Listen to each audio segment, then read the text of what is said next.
우병우 전 민정수석 혐의부터 좀 정리를 해 주십시오. 네, 먼저 크게는 직권남용과 직무유기 혐의죠. 네. 첫 번째 찍어내기를 했다는 것인데요, 공무원들을. 네. 그 외교부라든지 공정거래위원회 또 문체부 여기 공무원들을 찍어내기 하는데 일종의 이제 협력을 한다든지 외압을 가한 것이 아닌가라고 하는 의혹이 있죠. 예. 두 번째는 최순실 국정농단의 이 비리 이거를 알고서도 은폐하고 또 혐의를 숨겨준 것이 아닌가라는 진상 은폐 의혹이 있고요. 예.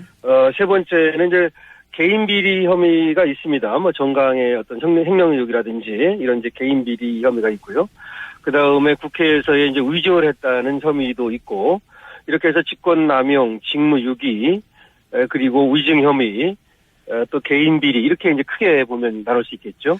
근데 지난번 그 영장 청구된 영장 네. 법원이 기각을 했지 않습니까? 네네. 당시 기각 이유가 뭐였었죠? 결국은 아무래도 사실관계와 법리관계가 촘촘하지 못하다 이렇게 본 것 같은데요. 예. 뭐 늘상 하는 말인데요. 영장을 기각할 때는 범죄의 소명 정도가 충분치 않다. 예. 이런 얘기를 했었고요. 그다음에 법률적 평가에 있어서 다툼의 여지가 있다라는 말을 했습니다. 예. 그래서 뭐 그것이 사실이라 하더라도 그것이 직권남용과 직무유기에 해당하는지는 다퉈볼 여지가 있다 이런 얘기를 한 것이죠. 그런 거에 비추어서 이제 구속의 사유와 필요성을 인정하기 어렵다라고 말한 건데 아무래도 그것이 사실관계가 분명치 않고 가사 또 그 사실이 하더라도 직권남용과 직무유기에 해당하는지는 좀 다퉈봐야 되는 게 아니냐. 이것이 저번에 법원의 평가였다고 볼 수 있겠죠. 전체적으로 약하다고 평가한 건데 그러면. 그렇습니다. 예, 네. 그렇습니다. 근데 이번에 검찰이 그걸 보강했나요? 근데 그것이 좀 분명치가 않은데요. 예. 이번에 이제 특검에서 8개 혐의를 2만 5천 쪽에 이르는 방대한 분량을 넘겼거든요. 예. 그래서 검찰에서 한 달 반 정도 계속 수사를 해왔지 않습니까? 예. 그런데 이번에 구속영장을 청구한 걸 보면 개인 비리 혐의는 넣지 않은 것으로 얘기가 되고 있고요. 예. 또 뭐 세월호 부분도 이 직권남용 부분은 넣지 않은 것으로 얘기가 되고 있어서 세월호 관련해서 예. 이제 전화해서 해경에 전화해서 뭐 압력을 넣었다든가 외압을 가했다는 의혹이 있지 않습니까? 이런 세월호 관련 의혹들은 빠졌어요 이번에? 그렇습니다. 광주지검의 그 당시 형사 2부인데요. 여기에서 세월호를 수사하고 있었거든요. 예. 그런데 전화를 걸어서 해경 서버를 압수수색하는 것을 하지 말아달라 뭐 이런 말을 했는데 그렇죠. 물론 나중에 하긴 했습니다. 예. 근데 이제 그것이 하나의 어떤 수사 상황을 알아본 것뿐이지 어떤 외압을 가해서 직권남용 정도는 아니다라고 이제 얘기를 해왔거든요. 우 전 수석 쪽에서는. 예, 그쪽이 해명인데 그건. 예. 예. 그런데 아마 이게 직권남용이 되려면 이 의사를 강압할 정도에 이르러야 되는데 이것이 좀 어렵다고 본 것인지 하여튼 이 부분이 좀 제외됐다는 보도거든요. 그렇다면은 개인 비리하고 이 세월호 부분이 사실은 저번에 특검에서 구속영장을 재청구하면 100% 발부될 것이다라는 말을 박영수 특검이 하면서 이 세월호 부분하고 개인 비리를 얘기했거든요. 예. 그런데 이 두 개가 구속영장 청구에 빠졌다면 다른 것들이 촘촘하게 구성이 됐어야만 영장이 발부가 될 수 있는데 그것이 조금 지금으로서는 좀 어떤지 모르겠습니다. 걱정이 다만 되신, 예. 네. 걱정이 되신 걱정이 부분이군요. 되죠. 예. 예. 다만 이번에 특검과 달리 검찰에서 말이죠. 예. 이 부분을 하나 새로 밝혀내서 구속영장에 청구를 했습니다. 뭐냐면 대한체육회 부분인데요. 예. 원래가 이제 최순실 씨가 K스포츠 클럽이라는 거를 이제 만들어가지고, 예. 그 문체부 산하, 공용으로 하던 이, 거점 스포츠 사업이라고 하는 거, 하남에다가 하려고 했던 거 있지 않습니까? 예. 그거를 이제 소위 최순실 씨가 먹으려고 그랬던 거예요. 예. 그랬는데 이제 그거를 대한체육회에서 이제 좀 말을 안 들고 그렇게 최순실 씨가 해달라는 걸 안 해주니까, 예. 이 우병우 전 수석이 대한체육회를 감찰하려 했다는 정황이 있거든요. 아하. 다시 말하면 대한체육회를 감찰을 함으로써 외압을 가해가지고 최순실의 K스포츠 클럽 사업을 도와주도록 하려고 했다는 정황이 있습니다. 최순실 이권을 도와줬다 간접적으로. 그렇죠. 예. 근데 외압을 가하기 위해서 대한체육회를 감찰하려고 했다가 하지는 못했어요. 아, 그것도. 어쨌든 그런 정황이 있어서 이것이 구속영장에 적시가 된 걸로 지금 보도가 되고 있거든요. 그래서 물론 이제까지 나왔던 뭐 인사농단, 예교부라든가 문화체육부라든가 공정거래위원회 그것들은 뭐 저번에 다 나와 있던 거고요. 예. 이번에 대한체육회 부분이 새로 들어간 부분이고 이것이 조금 이제 또 이 구속영장 발부에 있어서 하나 역할을 하지 않을까 이런 생각은 들지요. 그런데 이제 말씀을 듣다 보니까 세월호 관련이 빠지고 그런 것이 보강됐다고 하더라도 이게 결정적이겠구나 하는 생각까지는 좀 안 가는 게 이게 우병우 전 수석이 워낙 그 일 처리를 꼼꼼하게 자신은 빠져나가면서 했기 때문입니까? 아니면은 흔히 이야기하듯이 이제 검찰 내 우병우 라인이 건재하기 때문에 수사를 더 압박해서 못하는 이유일까요? 어떻게 보세요? 두 가지 다라고 볼 수 있어요. 둘 다요? 저는 지금 예. 일각에서는 우병우가 이번에 영장이 발부될 것이라는 걸 낙관하는 것 같은데요. 예.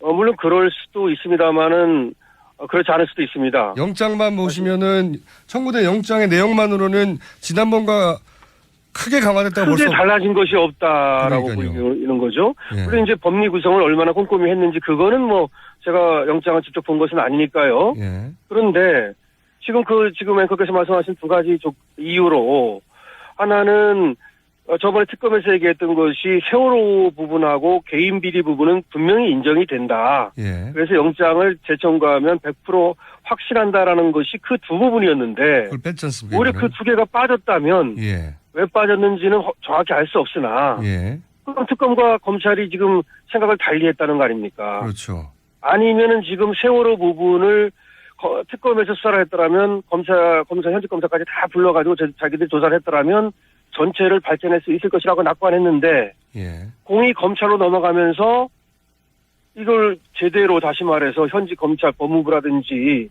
대검이라든지 이 부분을 다 조사를 하려면 다 파헤쳐야 되는데 예. 그거를 하다 말았을 가능성도 배제할 수 없는 거죠.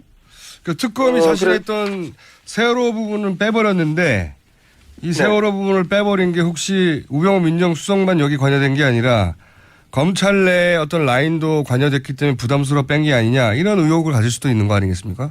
그렇습니다. 예. 그러니까 두 가지 해석이 가능한 건데 이 부분을 조사를 해보니까 예. 정말로 직권남용까지 아무리 이걸 직권남용으로 영장 청구를 한다 해도 법원에서 인정받기가 어렵다 그래서 뺐는지 아니면 좀 더 직권남용으로 인정을 받기 위해서는 수사를 깊이 파고 들어가야 되는데 깊이 파고 들어가지 않기 위해서 뺀 것인지는 분명치 않으나 예. 지금 이 부분이 빠진 것이 영장 발부에 어떤 역할을 하는지 좀 지켜봐야 된다는 말씀을 드리는 것이고요. 그러니까 언론이 대체로 뭐 대통령까지 구속된 상황에서 우병우 전 민정수석이야 뭐 두 번째 영장 청구인데 당연히 구속될 가능성이 높지 않겠냐고 하는 전망에 대해서 꼭 그렇지는 않다고 보시는 거군요. 그렇습니다. 그러니까 기본적으로 이제 그거는 하나의 낙관주의인데요. 대통령까지 구속이 됐기 때문에 뭐 또 두 번째 청구고 그렇게 보고 있으나 지금 그것이 법원에서 지금 이 두 가지 빠진 것이 저는 조금 다른 것이 물론 보강이 충분히 됐다면 그것으로도 뭐 영장은 발부될 수 있는 것입니다. 예. 그렇지만 그 점은 조금 제가 주목해 봐야 된다는 말씀을 드리는 것이고요. 네. 그래서 이제 검찰의 수사 의지에서 의구심을 아직도 여전히 가지시는 거고요. 그렇죠? 네, 뭐 그런 면이 있다는 얘기죠. 네, 뭐 검찰에서는 나름대로는 또 물론 열심히 했다고 자평하고 있고 저번에도 검찰에서 특검에서 넘어온 거에다가 두 가지 세 가지 혐의를 또 더했다 이런 얘기도 했습니다. 그래서 저는 그 검찰의 의지가 상당한 것으로 보고 있었는데요. 이번에 이제 영장 청구가 된 것을 보면 어쩔 수 없는 부분이 있었는지 아니면 그것이 또 검찰의 어떤 이기주의 조직부 의지인지 이건 뭐 정확히 알 수 없습니다만은 어쨌든 간에 지금 이제 검찰도 검경 수사권 조정이라든지 검찰 개혁에 대한 목소리가 굉장히 높아지고 있기 때문에 거기에 대해서 이제 부담을 느끼는 것은 당연합니다만 문제는 그 우전 수석이 민정수석으로 있으면서 김순환 검찰총장이라든지 이영렬 서울중앙지검장이라든지 심지어 또 한웅재 담당 검사하고도 그 전화를 했다는 의혹이 있지 않습니까? 그런 것이 밝혀진 면이 있죠. 여보세요? 이건 어떻습니까? 네. 듣고 있습니다, 변호사님. 예. 예, 마지막 질문인데요. 예. 그래서, 예. 저도 그런 걱정. 것들, 예. 예. 그런 것들이 결국 어떤 아직까지도 그것이 영향력을 발휘하고 있어서 예. 그래서 또 그런 것이 아닌지 또 이런 걱정도 좀 드는 것이죠. 네. 네. 변호사님이 그러니까 저희 연결했는데 제가 끊어진 줄 알고 여보세요 하는 것도 처음이었습니다. 이제 좀 이거 마지막 방송사고 질문인데요. 아닌가 모르겠습니다. 마지막 질문인데요. 네네. 혹시 구속영장이 발부되지 않고 기각되면 네네. 기각될 가능성도 이제 있는 걸로 보시는 건데 기각되면 후폭풍이 어떨까요? 글쎄요, 제가 지금 어떻게 될 거라고는 예상하는 건 지금은 정확할 수는 없는 것인데요. 어쨌든 그런 면이 있다는 걸 말씀드리는 것이고, 예. 글쎄요. 몇 대 그렇게 몇 정도로 되면은 보십니까? 아무래도 몇 대 몇? 발부 몇, 기각 몇? 5대5인 것 같아요, 5대5. 높게 오시네요, 기각을.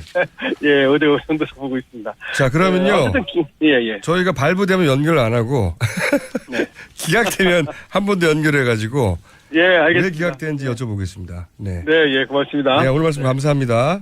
네. 지금까지 강신업 전 대한변협공보이사였습니다. 이 세월호 부분하고 개인 비리를 얘기했거든요. 예. 그런데 이 두 개가 구속영장 청구에 빠졌다면 다른 것들이 촘촘하게 구성이 됐어야만 영장이 발부가 될 수 있는데 그것이 조금 지금으로서는 좀 어떤지 모르겠습니다. 걱정이 다만 되시는, 예. 걱정이 되시는 걱정이 부분이군요. 되죠. 예. 예. 다만 이번에 특검과 달리 검찰에서 말이죠. 예. 이 부분을 하나 새로 밝혀내서 구속영장에 청구를 했습니다. 뭐냐면 대한체육회 부분인데요. 예. 원래가 이제 최순실 씨가 K스포츠 클럽이라는 거를 이제 만들어가지고, 예. 문체부 산하, 공용으로 하던 이, 거점 스포츠 사업이라고 하는 거, 하남에다가 하려고 했던 거 있지 않습니까? 예. 그거를 이제 소위 최순실 씨가 먹으려고 그랬던 직무유기, 그리고 위증 혐의, 또 개인 비리, 이렇게 이제 크게 보면 나눌 수 있겠죠. 근데 지난번 영장 청구된 영장 네. 법원이 기각을 했지 않습니까? 네네. 당시 기각 이유가 뭐였었죠? 결국은 아무래도 사실관계와 법리관계가 촘촘하지 못하다 이렇게 본 것 같은데요. 예. 늘상 하는 말인데요. 영장을 기각할 때는 범죄의 소명 정도가 충분치 않다. 예. 이런 얘기를 했었고요. 그다음에 법률적 평가에 있어서 다툼의 여지가 있다라는 말을 했습니다. 예. 그래서 그것이 사실이라 하더라도 그것이 직권남용과 직무유기에 해당하는지는 다퉈볼 여지가 있다 이런 얘기를 한 것이죠. 그런 거에 비추어서 이제 구속의 사유와 필요성 인정하기 어렵다라고 말한 건데 아무래도 그것이 사실관계가 분명치 않고 가사 또 그 사실이 하더라도 세월호 관련 의혹들은 빠졌어요 이번에? 그렇습니다. 광주지검의 그 당시 형사 2부인데요. 여기에서 세월호를 수사하고 있었거든요. 예. 그런데 전화를 걸어서 해경 서버를 압수수색하는 것을 하지 말아달라 이런 말을 했는데 그렇죠. 물론 나중에 하긴 했습니다. 예. 근데 이제 그것이 하나의 어떤 수사 상황을 알아본 것뿐이지 어떤 외압을 가해서 직권남용 정도는 아니다라고 이제 얘기를 해왔거든요. 전 수석 쪽에서는. 예, 그쪽이 해명인데 그건. 예. 그런데 아마 이게 직권남용이 되려면 이 의사를 강압할 정도에 이르러야 되는데 이것이 좀 어렵다고 본 것인지 하여튼 이 부분이 좀 제외됐다는 보도거든요.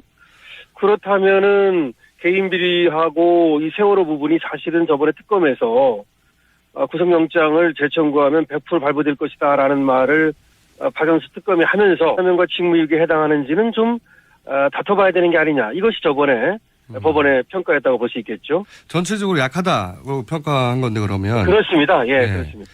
근데 이번에 검찰이 그걸 보강했나요?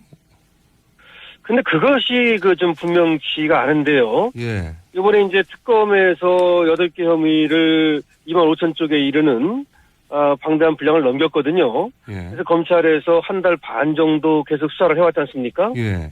그런데 이번에 구속영장을 청구한 걸 보면 개인 비리 혐의는 늦지 않은 것으로 얘기가 되고 있고요. 예. 또 세월호 부분도 이 직권남용 부분은 늦지 않은 것으로 얘기가 되고 있어서. 세월호 관련해서 예. 이제 전화해서 해경에 전화해서 압력을 넣었다든가. 외압을 가했다는 의혹이 있지 않습니까? 이런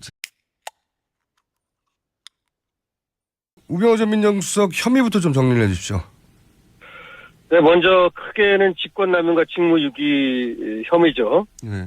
첫 번째 찍어내기를 했다는 것인데요, 공무원들을. 네. 그 외교부라든지 공정거래위원회 또 문체부 여기 공무원들을 찍어내기 하는데 일종의 이제 협력을 한다든지 외압을 가한 것이 아닌가라고 하는 의혹이 있죠. 예. 두 번째는 최순실 국정농단의 이 비리 이거를 알고서도 은폐하고 또 혐의를 숨겨준 것이 아닌가라는 진상 은폐 의혹이 있고요. 예. 세 번째는 이제 개인 비리 혐의가 있습니다. 뭐 정강의 어떤 횡령 의혹이라든지 이런 이제 개인 비리 혐의가 있고요. 그 다음에 국회에서의 이제 위증을 했다는 혐의도 있고 이렇게 해서 직권남용